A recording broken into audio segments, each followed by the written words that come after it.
Tignan mo Grace oh. Magkakaiba sila ng small, medium, large. Yan sa wala rin. Saan?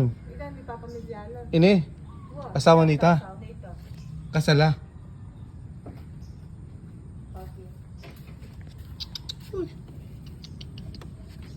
Tawagin na lang kita sa pangalang... Ron. Hindi, aso.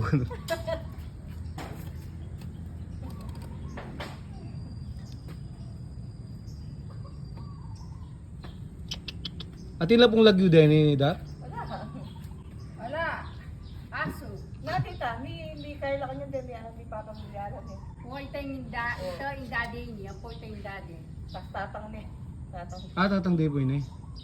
Yan Kaya, lalaki yan eh. yung babae ngayon, anak ni Ini.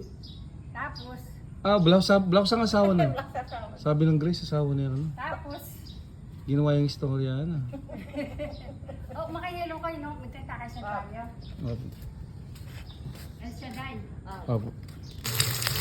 Ito yung almusal namin ngayon. Ito po yung lugaw na galing sa Tete Machin. Meron tayo ditong sunny side up. Meron tayong masarap na tinapang kabasi dito. May sausawan pa. Ayan, napakasarap po nito. Medyo matinik nga lang ng konti. Pero yung tinik niya, yung malambot lang. Ito po yung sunny side up. Lugaw na galing sa Tete Machin.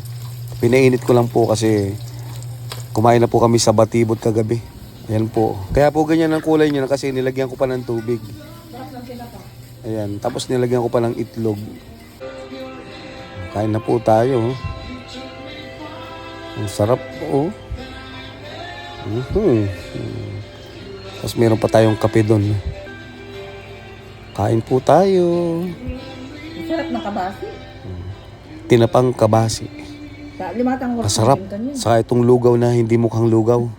Pinainit ko pa kasi saka ko nilagyan ng konting tubig. Mas gusto ko kasi sa lugaw yung may sabaw-sabaw. Ayaw ko po yung malagkit. Gusto ko yung may higop-higop mo. Ngayon nilagyan ko ng tubig kaya nag-iba ng kulay.